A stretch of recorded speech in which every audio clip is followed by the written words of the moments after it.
محفل میلاد کا انعقاد الحمدللہ اہل سنت و جماعت کا طرہ امتیاز ہے اور ہمیشہ سے کرتے آ رہے ہیں، اور یہ اہل اسلام کا ہمیشہ سے طریق رہا ہے۔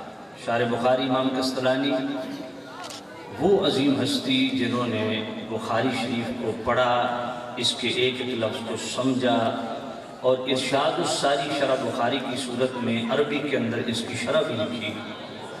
شارح بخاری امام قسطلانی مواہب الدنیا پہلی جلد صفحہ 147 پہ فرماتے ہیں: لا زال اہل الاسلام تختفلون بشہر مولدہ، فرمایا مسلمان ہمیشہ سے کریم رؤوف الرحیم نبی کے میلاد کی خوشی مناتے آ رہے ہیں۔ یظہرون السرور، جب بھی میلاد کا سیزن آتا ہے باقاعدہ خوشی کا اظہار کرتے ہیں، صرف خوش نہیں ہوتے، یظہرون السرور، خوشی کا، ماشاءاللہ بولی، خوشی کا یعملون الولائم، ولائم ولیمے کی جمع ہے، اور ولیمہ اس کھانے کو کہتے ہیں جو خوشی کے موقع پہ پکایا جاتا ہے۔ یہی وجہ ہے جو شادی کے موقع پہ آپ کھانا پکاتے ہیں آپ اس کو ولیمہ کہتے ہیں، کیونکہ وہ خوشی کا کھانا ہوتا ہے۔ یعملون الولائم، شارح بخاری امام قسطلانی فرماتے ہیں اہل اسلام محافل میلاد کا انعقاد کرتے ہیں، خوشی کا اظہار کرتے ہیں، اور اظہار کا پہلا طریقہ کیا ہے؟ لنگر کا اہتمام کرتے ہیں۔ یعتنون بقرات مولدہ الکریم، اور دوسرا طریقہ کیا ہے؟ محفل میلاد کا انعقاد کر کے باقاعدہ میلاد کے واقعات پڑھتے ہیں۔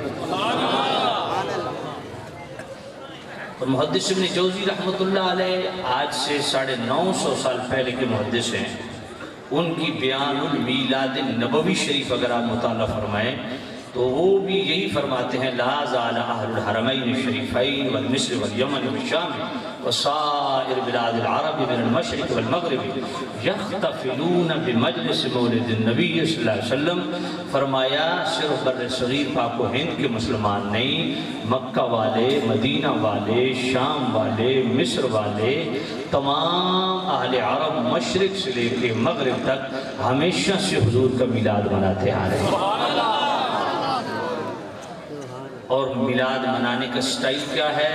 یہتمون اہتماما بلیغا علی السماع والقراءۃ لمولد النبی صلی اللہ علیہ وسلم۔ فرمایا بڑے وسیع پیمانے پہ محافل میلاد کا انعقاد کرتے ہیں، میلاد سننے کے لیے، میلاد کے واقعات پڑھنے کے لیے اہتماما بلیغا، وسیع پیمانے پہ اہتمام ہوتے ہیں۔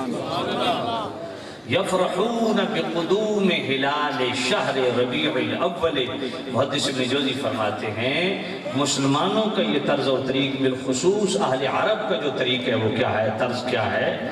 فرمایا وہ تو جو ہی ربیع الاول کا چاند دیکھتے ہیں نا ان کے چہرے پہ مسکراہٹ آ جاتی ہے۔ سبحان اللہ۔ شاہ ولی اللہ بر صغیر پاک و ہند میں وہ ہستی ہے کہ تمام مکاتب فکر ان کو بڑی عزت کی نگاہ سے دیکھتے ہیں، محدث اور اللہ کا ولی گردانتے ہیں۔ تو شاہ ولی اللہ محدث دہلوی رحمۃ اللہ علیہ فیوض الحرمین کے صفحہ 80 پہ خود ارشاد فرماتے ہیں کہ میں مکہ پاک اس مکان پہ گیا جس مکان میں کریم رؤوف الرحیم نبی کی ولادت ہوئی، تو اس عظیم الشان محفل کو دیکھ کے میں حیران ہوا کہ وہ حضور کے اس گھر میں جہاں میرے نبی کی ولادت ہوئی حضور کے غلام جمع تھے، والناس یصلون علی النبی، حضور کے غلام حضور پر درود و سلام بھی پڑھ رہے تھے، یذکرون ارہاساتہ التی ظہرت فی ولادتہ ومشاہدۃ قبل بعثتہ۔ فرمایا باقاعدہ طور پہ اس میلاد کی محفل میں جو منعقد تھی کہاں؟ اس مکان پہ جہاں میرے نبی کی ولادت ہوئی، تو وہاں باقاعدہ میلاد کے واقعات پڑھے جا رہے تھے، اور بوقت ولادت جو واقعات ہیں، مشاہدات ہیں، ان کا بیان ہو رہا تھا۔ یہ کون لکھ رہا ہے؟ شاہ ولی اللہ لکھ رہا ہے۔ سبحان۔ تو اہل اسلام جو ہے اسی طرح دیکھیں، کوئی بھی قاری ہے دنیا میں اس سے پوچھو فن قرات کا امام کی، امام شمس الدین الجزری محدث کبیر 660 ہجری سے وفات ان کا، انہوں نے عرف التاریخ بالمولد شریف میلاد کے ٹائٹل سے پوری کتاب لکھی ہے۔ یہ 200-400 سال پہلے کے محدث نہیں ہے، 660 ہجری ان کا سن وفات ہے۔ ان کا آگے حوالہ امام جلال الدین سیوطی جن کا صفحہ 911 ہجری ہے، انہوں نے حسن المقصد فی عمل المولد پوری میلاد کتاب لکھی، ان کا ریفرنس امام جلال الدین سیوطی حسن المقصد کے اندر کوٹ کرتے ہیں۔ امام جلال الدین سیوطی وہ پورا جناب والا امام شمس الدین الجزری کے اقتباس یہاں لاتے ہیں۔ امام شمس الدین الجزری فرماتے ہیں فما حال المسلم الموحد من امت النبی صلی اللہ علیہ وسلم یسر بمولدہ، فرمایا اس مسلمان کی شان کیا ہوگی جو توحید کا ماننے والا بھی ہو اور حضور کی ولادت کی خوشی بھی کرے گا۔ سبحان۔ تو دوستو یہ ولادت با سعادت کی خوشی کرنا، حضور کا میلاد منانا مختلف طریقوں سے، کبھی جلسہ جس طرح آپ نے کیا ہے، جلسے کا انعقاد کر کے، جھنڈے لگا کے، جھنڈیاں لگا کے، کمکمے لگا کے، لنگر پکا کے، جلوس کی شکل میں، ہر وہ طریقہ جو شریعت سے نہ ٹکرائے وہ جائز ہے۔ میں اس کے دو حوالے آپ کو دے دیتا ہوں۔ بعض حضرات کہتے ہیں کہاں لکھا ہوا ہے اس انداز میں خوشی کہاں لکھی ہوئی ہے، تو میں صرف میرے بھائی خوشبو والے بیٹھ جاؤ، اللہ آپ کو برکت دے گا، بیٹھ جاؤ، آپ بھی تقریر سنو توجہ سے۔ تو سامعین عزیز سے ہم توجہ فرمانا، مسلم شریف کی حدیث پاک جب کریم رؤوف الرحیم نبی صلی اللہ علیہ وسلم مدینہ شریف کی دھرتی پہ قدم رکھتے ہیں، فصاعد الرجال والنساء فوق البیوت وتفرق الغلمان والخدم فی الطرق ینادون یا محمد یا رسول اللہ۔ حضور صلی اللہ علیہ وسلم کی تشریف آوری پہ تمام مرد اور عورتیں چھتوں پہ چڑھ گئے، بچے اور بچے گلیوں میں پھیل گئے، اور ینادون یا محمد یا رسول اللہ، پکار کیا ہے، نعرہ کیا ہے، یا محمد یا رسول اللہ، سب کہہ دیں یا محمد یا رسول اللہ، پھر کہہ دیں یا محمد یا رسول اللہ۔ اب میرے نبی نے یہ نہیں فرمایا کہ نہ یہ قرآن نے کہیں حکم دیا ہے، نہ میری کوئی حدیث تم تک ایسی پہنچی کہ میری آمد پہ تم یا محمد یا رسول اللہ کے نعرے لگانا، یا خوشی کا یہ انداز اپنانا بھی چھتوں پہ چڑھ جانا، گلیوں میں پھیل جانا اور یا رسول اللہ کے نعرے لگانا۔ کہیں قرآن نے یہ حکم دیا ہے؟ کہیں میرے نبی کا یہ فرمان نہیں ہے نا؟ تو میرے نبی نے اس خوشی کو پسند کیا یا ناپسند کیا؟ پسند کیا۔ اب یہ خوشی کہیں، یہ خوشی کا طریقہ لکھا ہوا تو نہیں، اور یہ بھی نہیں کہہ سکتے کہ ان تک اسلام نہیں پہنچا تھا یا تعلیمات اسلام سے واقفیت نہیں تھی، انجانے میں یہ اظہار کر دیا۔ پہلی تو بات یہ کہ انجانے میں بھی کرے نا تو یہ حدیث تقریری ہے، تو حدیث تقریری سے مسئلہ واضح ہو گیا کہ حضور کے سامنے ایک عمل ہوا، حضور نے منع نہیں فرمایا، تو حضور کی خاموشی رضامندی کی علامت ہے۔ لیکن یہ بھی بات غلط ہے کہ ان تک تعلیمات اسلام نہیں پہنچی یا وہ واقف نہیں تھے، نہ واقف بھی تھے۔ دیکھو میرے کریم رؤوف الرحیم نبی بعد میں مدینہ شریف تشریف لے گئے، میرے کریم نبی نے مدینہ والے لوگوں کے لیے دعوت اسلام کے لیے سب سے پہلے جس ٹیچر کو بھیجا وہ میسنجر حضرت مصعب بن عمیر رضی اللہ تعالیٰ عنہ، صحابی رسول حضرت مصعب بن عمیر۔ اچھا وہ کون سا جناب لٹریچر لے کے گئے؟ وہ سورہ یوسف لے کے گئے، انہوں نے مدینہ والوں کو سورہ یوسف پڑھائی۔ اب بتاؤ سورہ یوسف پڑھی وہ لوگوں نے، غلاموں نے، تو پھر خوشی کی کیفیت کیا ہو؟ سبحان اللہ۔ تو میرے کریم نبی کے غلاموں یہ خوشی کا سٹائل نہ قرآن نے حکم دیا نہ مصطفیٰ نے حکم دیا۔ پھر دوسرا طریقہ ذرا دیکھیں، جب حضور ہجرت کر کے تشریف لے گئے، کوئی بھی آپ کتاب اٹھا لیں جہاں ہجرت کا چیپٹر موجود ہو، وہاں پہ یہ ریفرنس آپ کو ضرور ملے گا۔ حضرت سراقہ رضی اللہ تعالیٰ عنہ جب مشرکین مکہ نے اعلان کیا نا کہ جو ہمیں آخر الزمان نبی محمد رسول اللہ صلی اللہ علیہ وآلہ وسلم کی خبر دے گا نا، وہ کہاں پہ ان کو 100 عمدہ کوہان والے سرخ اونٹ بطور انعام دیے جائیں گے۔ تو حضرت سراقہ بھی اس طرح حالت کفر میں تھے، یہ تعاقب میں گئے۔ جب حضور کے قریب پہنچے نا، ذرا توجہ میری طرف رکھنا، قریب پہنچے، آپ کم از کم اتنا تو آپ بھی جانتے ہیں ماشاءاللہ پڑھے لکھے لوگ ہیں، حضرت سراقہ کی گھوڑے کے پاؤں زمین میں، یہ آپ نے سنا ہوا ہے نا، بولیے پاؤں زمین میں۔ اچھا میرا سوال یہ ہے کہ یہ کس کے حکم پہ زمین میں گھوڑے کے پاؤں دھسے تھے؟ اللہ کے حکم پہ۔ اچھا اللہ کے حکم پہ جب گھوڑے کے پاؤں زمین میں دھسے تو پھر زمین نے وہ گھوڑے کے پاؤں چھوڑے کیسے؟ اب یقینی بات حضرت سراقہ توحید کے ماننے والے تو نہیں تھے، اس مقام پہ انہوں نے یا اللہ مدد تو نہیں کہا ہوگا، تو پھر یہ گھوڑے کے پاؤں زمین نے چھوڑے کیسے؟ سوچنے کی بات، وہ لفظ کوئی بھی ہو، جس طرح میرے بھائی کہتے ہیں سرکار دو عالم صلی اللہ علیہ وسلم کے حکم پر لفظ کوئی بھی ہو، اس کا معنی مفہوم یہی بنتا ہے کہ حضرت سراقہ نے یہی کہا ہوگا یا رسول اللہ انظر حالنا۔ تو نبی پاک اب ہمارا نعت خان یہ پڑھ دے نا، خدا دا پکڑا چھڑائے محمد، تو فوراً لوگ فتوے لگانا شروع کر دیتے۔ میں نے کہا اس مقام پہ کیا کہو گے؟ پکڑا تو خدا نے تھا، چھڑایا کس نے؟ سفارش کس کی تھی؟ اچھا میں ایک بڑے دھیمی انداز میں ایک جملہ بولنے لگا، جس کو دل لگے وہ دل والی سبحان اللہ کہہ دے۔ کافر ہو کہ بھی مصطفیٰ کریم کی بارگاہ میں فریاد کرے، اس کی فریاد رسی ہوتی ہے، تو مسلمان ہو کے فریاد کرے۔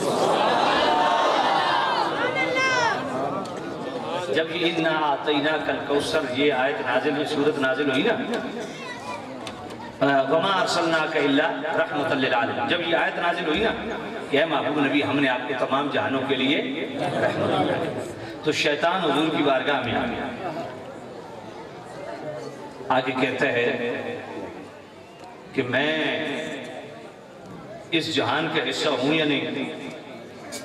اب اس کا پس منظر کیا ہے؟ جب اللہ نے فرمایا آدم علیہ السلام کو سجدہ کرو تو اکڑ گیا، اللہ نے راندے درگاہ کر دیا، ایسا ہی ہے۔ اب اللہ تعالیٰ نے ایک فرشتے کی ڈیوٹی لگائی کہ روزانہ اس کو زوردار تھپڑ مارنا ہے، 24 گھنٹے وہ کراتا رہتا تھا، روزانہ تھپڑ لگتا تھا۔ جب یہ وَمَا أَرْسَلْنَاكَ إِلَّا رَحْمَةً لِلْعَالَمِينَ نازل ہوئی تو فوراً حضور کی بارگاہ میں آ گیا، کہتا ہے کیا میں عالمین میں نہیں ہوں؟ تو نبی پاک نے نہیں فرمایا ہاں تو عالمین میں اگلی گل کر، حضور فرمایا جا آج کے بعد تجھے تھپڑ نہیں لگے گا۔ دیانتداری سے فیصلہ کرو کہ اگر شیطان امیدوار بن کے حضور کی بارگاہ میں چلا جائے اس کو بھی خیرات مل جاتی ہے، اور مسلمان ہو کے حضور کی بارگاہ میں چلا جائے اس کا دامن خالی کیسے رہے گا؟ سبحان اللہ۔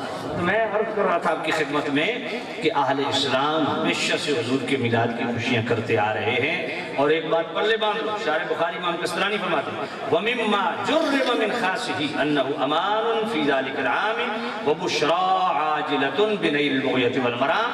شارح بخاری امام قسطلانی فرماتے ہیں یہ ہمارا مجرب عمل ہے، آزمائی ہوئی بات ہے کہ جو لوگ میلاد مناتے ہیں، میلاد کی برکت سے اللہ تعالیٰ ان کو سال بھر کے لیے سلامتی اور حفاظت عطا فرماتا ہے۔ وَبُشْرَى عَاجِلَةٌ بِنَيْلِ الْبُغْيَةِ وَالْمَرَامِ، فرمایا جس بندے کی خواہشیں پوری نہ ہوتی ہوں وہ میلاد منائے، اللہ میلاد کے صدقے اس کی خواہشیں جلد پوری فرما دے۔ بات پلے پڑی ہے کہ نہیں پڑی؟ سبحان اللہ، یہ کتنی بڑی میلاد کی برکت ہے۔ محدث ابن جوزی کہتے ہیں وَيَنَالُونَ بِذَلِكَ أَجْرًا جَزِيلًا وَفَوْزًا عَظِيمًا، فرمایا محدث ابن جوزی فرماتے ہیں کہ جو میلاد مناتے ہیں اللہ تعالیٰ ان کو اپنی بارگاہ سے اجر عظیم اور فوز و فلاح نصیب فرماتا ہے۔ کیا ان کو نہیں پتا تھا کہ یہ بدعت ہے؟ وہ تو اس کی برکتیں بیان کر رہے ہیں۔ سبحان اللہ، اللہ اکبر۔ شاہ ولی اللہ محدث دہلوی رحمۃ اللہ علیہ فرماتے ہیں جب میں اس میلاد کی محفل میں بیٹھا نا، جو اس مکان پہ تھی جس مکان میں حضور پیدا ہوا، فَرَأَيْتُ أَنْوَارًا سُطِعَتْ دَفْعَةً وَاحِدَةً، فرمایا آنے واحد میں یک یک نور کی برسات شروع ہوئی۔ اور یہ نور و انوار کی برسات کس کی تھی؟ فرمایا یہ ان فرشتوں کے انوار تھے جن فرشتوں کو خود رب نے میلاد کی محفل میں بھیجا۔ رَأَيْتُ يُخَالِطُهُ أَنْوَارُ الْمَلَائِكَةِ وَأَنْوَارُ الرَّحْمَةِ، فرمایا اس میلاد کی محفل میں صرف فرشتوں کے انوار نہیں تھے، رب کی رحمت کا نور بھی برس رہا تھا۔ آپ میلاد کی برکتیں اندازہ کریں کتنی۔ امام شمس الدین الجزری فرماتے ہیں وَيَبْذُلُ مَا تَصِلُ إِلَيْهِ قُدْرَتُهُ فِي مُحَبَّتِهِ لَعُمْرِي إِنَّمَا يَكُونُ جَزَاءُ مِنَ اللَّهِ الْكَرِيمِ أَن يُدْخِلَهُ بِفَضْلِهِ جَنَّاتِ النَّعِيمِ۔ امام شمس الدین الجزری فرماتے ہیں جو نبی پاک کی محبت کی وجہ سے میلاد پہ خرچ کرتا ہے، اللہ تعالیٰ اس کو اپنی پاک بارگاہ سے بہترین جزا عطا فرماتا ہے۔ اور وہ جزا کیا ہے؟ فرمائے ایک جنت نہیں، اللہ کئی جنتیں نصیب فرمائے۔ تو دوستو بلا شبہ محفل میلاد کے انعقاد پہ بے حد و بے حساب اجر و ثواب بھی ملتا ہے، بے حد و بے حساب برکتیں بھی نصیب ہوتی ہیں، تکمیل خواہشات کا بہترین ذریعہ ہے محفل میلاد۔ اور جہاں میلاد ہوتی ہے وہاں فرشتوں کی شمولیت بھی ہوتی ہے، اللہ کی رحمت کا نزول بھی ہوتا ہے، اور اللہ تعالیٰ اس بندے کو جنت کا حقدار بھی۔ لیکن ایک بات اچھی طرح ذہن نشین کر لو، جو میں اتنی برکتیں، حوالے میرے پاس الحمدللہ ختم نہیں ہوتے، بہت حوالے ہیں، صرف میں نے نمونے کے طور پہ چند حوالے آپ کو دے دیے اور بتایا کہ میلاد کی برکتیں کتنی ہیں۔ لیکن ایک بات میں آپ سے پوچھتا ہوں، اگر آپ نماز پڑھیں بڑے خشوع و خضوع کے ساتھ، تعدیل ارکان کے ساتھ، 5 وقت پابندی سے پڑھیں مگر بغیر وضو کے پڑھیں، پھر بولیے ماشاءاللہ اتنا تو آپ کو مسئلہ پتہ ہے، نماز نہیں ہوگی۔ بندے کو بھئی تیری نماز نہیں، وہ کہے گا کیوں؟ میں نے نیت نہیں کی، میں نے ہاتھ نہیں باندھے، میں نے ثنا سورہ فاتحہ 7 سورت نہیں ملائی ہے، میں نے رکوع نہیں کیا، میں نے رکوع کے اندر تسبیح نہیں پڑھی، میں نے قومہ نہیں کیا، میں نے سجدہ نہیں کیا، تسبیحات نہیں پڑھی، میں نے قادہ نہیں کیا، اسے کو نہیں ہوتی۔ کہے گا کیوں؟ اسے کہو بھئی نماز کی پہلی شرط وضو ہے۔ بات پہلے پڑھی۔ تو میرے دوستو محافل میلاد ہوں، 11ویں شریف ہو، عرس کی محافل ہوں، آپ کے تیجے کل 40ویں ہوں، برسیاں ہوں، ایک بات پلے باندھ لو، ان کی شرعی حیثیت کیا ہے؟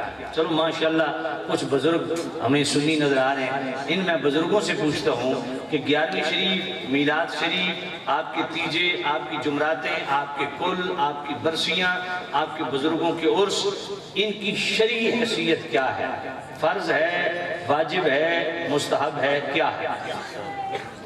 بولیے، علماء کو تو پتہ ہے، آپ سے میں پوچھتا ہوں۔ چلو ایک مسئلہ تو یاد ہو جائے گا نا، ان کی شرعی حیثیت کیا ہے؟ چلو نہیں پتہ میں بتا دیتا ہوں، فرض بھی نہیں، سنت بھی نہیں، بلکہ یہ مستحب عمل ہے، اس کا شمار استحباب میں ہوتا ہے۔ مستحب کس کو کہتے ہیں؟ مستحب کی ڈیفینیشن کیا ہے؟ ایسا عمل جو کرو گے تو ثواب ہے، نہیں کرو گے گناہ نہیں۔ یہ یاد رکھو گے، کل کوئی پوچھ لے آپ سے بھئی یہ جو میلاد مناتے ہیں اس کی شرعی حیثیت کیا ہے، تو آپ کیا کہو گے؟